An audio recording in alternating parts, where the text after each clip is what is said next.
Bonjour à tous, bonsoir, salut.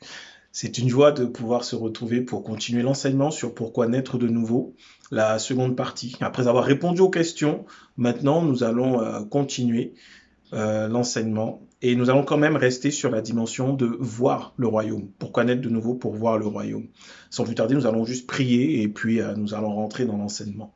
Seigneur, nous te bénissons et nous te rendons grâce pour ce moment. Je prie que chacun de ceux qui entendent cet enseignement soit béni, soit édifié, soit construit dans sa foi et qu'ils comprennent pourquoi naître de nouveau et qu'ils réalisent, Seigneur Dieu, l'importance de ce que la nouvelle naissance peut être dans la vie d'un enfant de Dieu. Je remets ces paroles qui sortiront de ma bouche entre tes mains, afin que toi, par ton esprit, tu puisses convaincre, tu puisses toucher tous ceux qui regardent cette parole et que ta bénédiction qui n'est suivie d'aucun chagrin soit et repose sur eux. Merci encore pour ta présence et pour ton amour qui nous environne en ce moment même, dans le nom puissant de Jésus. Amen. Alors oui, c'est une joie de pouvoir se retrouver tous ensemble et de pouvoir continuer cette étude. Donc cette étude est là vraiment pour aider ceux qui viennent d'accepter Jésus ou encore ceux qui des fois ne sont pas certains de leur nouvelle naissance. Donc juste pour donner les bases de ce que naître de nouveau signifie. Alors nous avons dit que cela signifie discerner le royaume de Dieu. Ce n'est pas une dimension de voir avec les yeux naturels, mais c'est la dimension de discerner, du discernement, comprendre désormais ce qui vient de Dieu et ce qui ne vient pas de Dieu. C'est là ce que la nouvelle naissance crée, pouvoir discerner ce qui vient de Dieu, ce qui ne vient pas de Dieu tout simplement. Et nous avons comme texte de base Jean chapitre 3, du verset 1 jusqu'au verset 18. Alors, je ne vais pas reprendre en détail tout ce qui a déjà été dit. Il y a déjà 2 vidéos qui sont sur ma page YouTube et je vous invite donc tout simplement à aller les regarder. Je vais relire Jean 3, versets 1 à 3 pour continuer l'enseignement du jour. Mais il y eut un homme d'entre les pharisiens nommé Nicodème, un chef des Juifs, qui vint lui auprès de Jésus de nuit et lui dit, « Rabbi, nous savons que tu es un docteur venu de Dieu, car personne ne peut faire ces miracles que tu fais si Dieu n'est avec lui. » Jésus lui répondit, « En vérité, je te le dis, si un homme ne naît de nouveau, il ne peut voir le royaume de Dieu. » Nous nous arrêtons là car nous sommes sur voir le royaume de Dieu. Si un homme ne naît de nouveau, il ne peut voir le royaume de Dieu. Comme nous l'avons dit, voir le royaume de Dieu, c'est discerner ce qui vient de Dieu, c'est ce qui a été envoyé de Dieu. La nouvelle naissance, c'est littéralement avoir les yeux ouverts. C'est un peu ce que l'apôtre Paul va expérimenter. Il était aveuglé par la religiosité et en allant sur le chemin de Damas pour lier les chrétiens, lier les nés de nouveau, lier ceux qui avaient foi en Jésus, il a été arrêté par Jésus-Christ. Et la Bible nous dit plus tard que lorsqu'il va accepter, reconnaître que Jésus est le Fils de Dieu, alors quand viendra pour lui Ananias, qui priera pour lui, des écailles tomberont de ses yeux. Il pouvait voir le royaume. C'est un peu ce qui se passe. Maintenant, pas de manière physique et naturelle comme ce qui s'est passé pour Paul. Mais lorsque tu dis, j'accepte Jésus dans ma vie, je crois qu'il est le Fils de Dieu et que Dieu m'aime, que Jésus est mort pour moi, alors il y a des écailles qui tombent de tes yeux spirituels. À l'intérieur, quelque chose se passe. Et c'est ainsi que tu discernes, ça vient de Dieu, ça ne vient pas de Dieu. Là, j'ai la paix, là, je n'ai pas la paix. C'est l'œuvre de Dieu en toi qui commence à se faire par la nouvelle naissance. Et aujourd'hui, nous verrons que voir le royaume de Dieu, en plus de discerner, c'est un niveau de discernement profond que Dieu nous donne.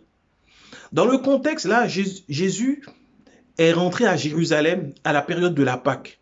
Et Jésus, on le voit dans le chapitre 2 du livre de Jean, dans l'évangile de Jean, il dit tout simplement que, on voit que Jésus va faire un fouet et qu'il va chasser les vendeurs dans le temple.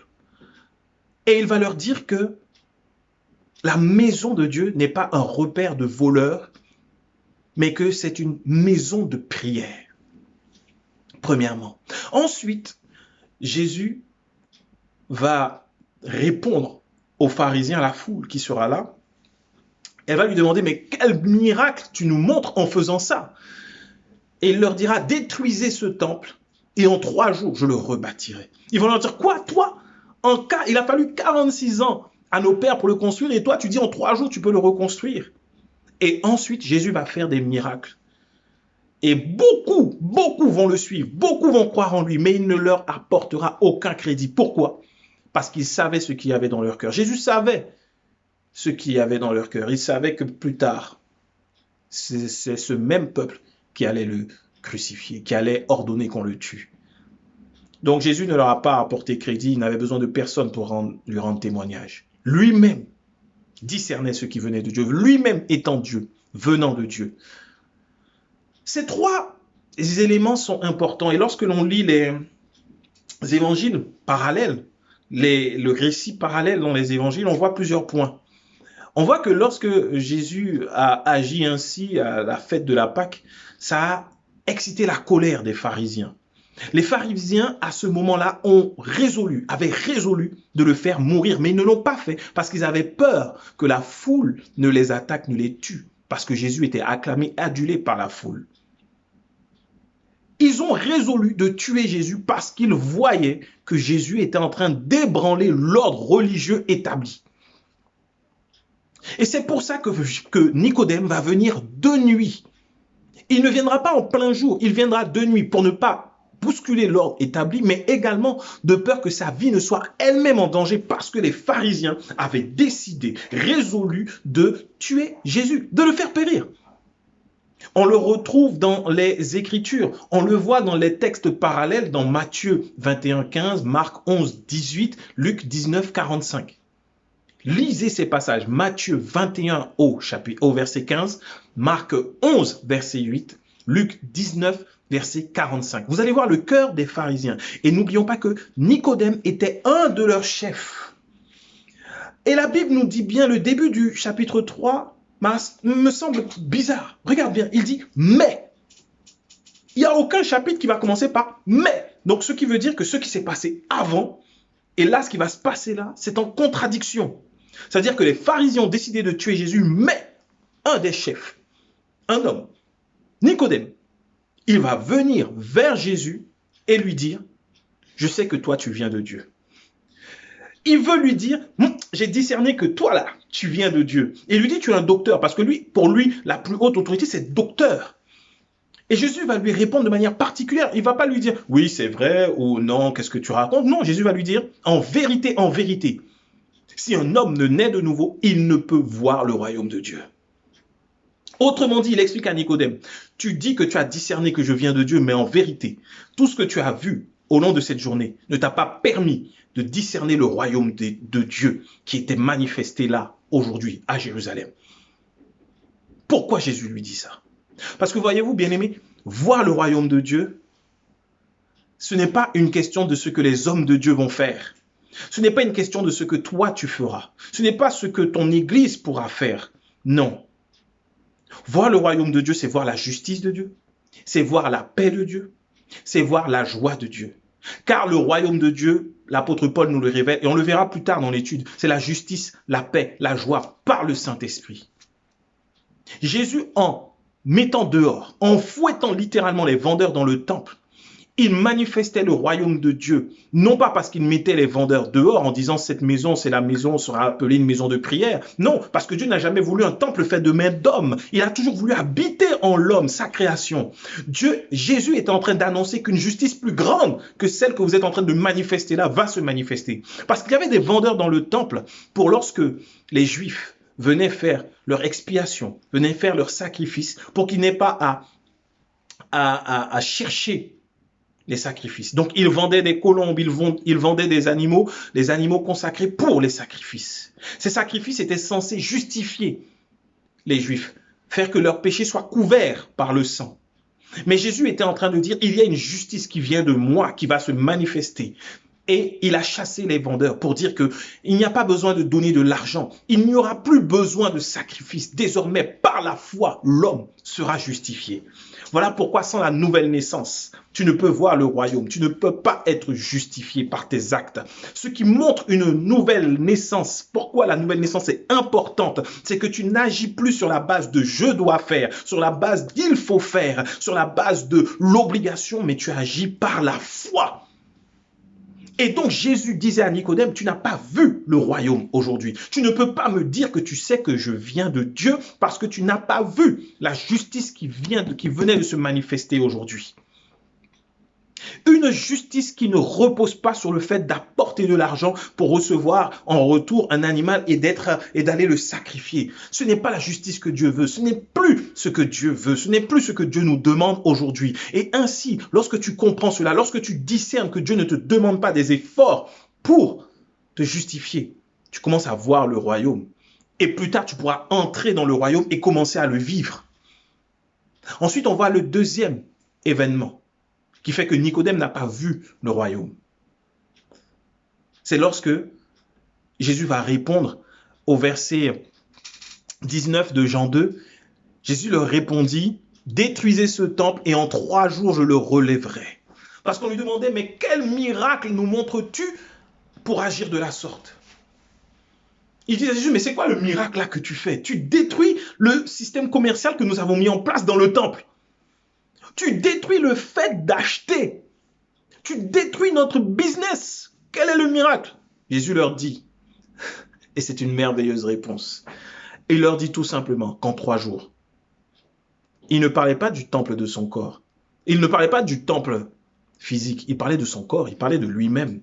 Il annonçait le salut pour l'humanité. Autrement dit, il annonçait la paix entre Dieu et les hommes. Waouh! La justice, la paix. Le royaume. Le deuxième élément du royaume, la paix de Dieu. Il annonçait la paix entre Dieu et les hommes. Mais Nicodème n'a pas discerné. La paix.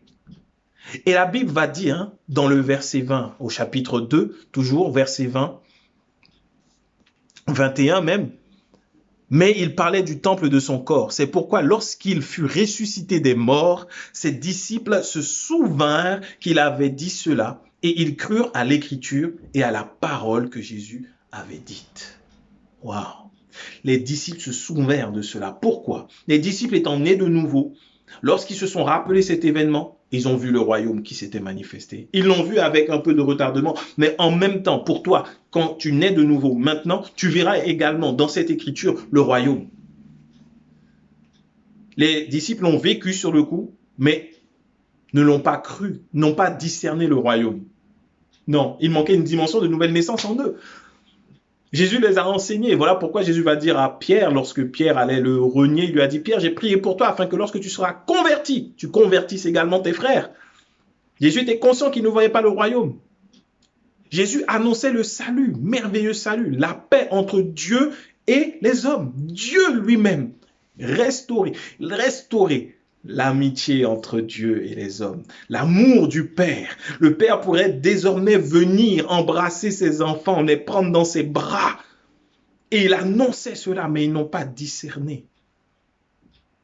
Et enfin, dernier élément qui fait qu'ils n'ont pas pu voir, que Nicodème n'a pas pu voir le royaume, c'est que il y a eu beaucoup de miracles qui ont été faits. Beaucoup de personnes ont suivi Jésus. Mais la Bible nous dit qu'il ne s'est pas fié à ça. Jésus, au verset 24 de Jean 2, il dit « Mais Jésus ne se fiait point à eux parce qu'il les connaissait tous. » Et juste avant, on dit « Pendant que Jésus était à Jérusalem à la fête de la Pâque, plusieurs crurent en son nom, voyant les miracles qu'il faisait. » Voyant les miracles qu'il faisait. Voyant les miracles qu'il faisait, plusieurs crurent en son nom. Mais il ne se fiait point à eux parce qu'il les connaissait tous et parce qu'il n'avait pas besoin qu'on lui rendît témoignage d'aucun homme, car il savait lui-même ce qui était dans l'homme.